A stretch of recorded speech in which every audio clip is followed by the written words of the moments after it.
Bwana ndugu zangu wa Tanzania, kiukweli leo nimekamatika vibaya. Saa hizi ni almost saa 8.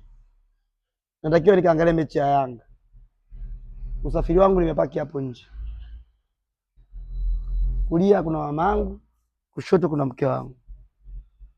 Sasa sielewi siti ya mbele atakaa nani.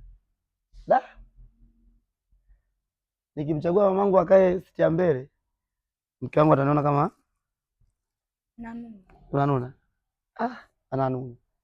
Na nikimchagua nikimchagua mke wangu akae siti ya mbele,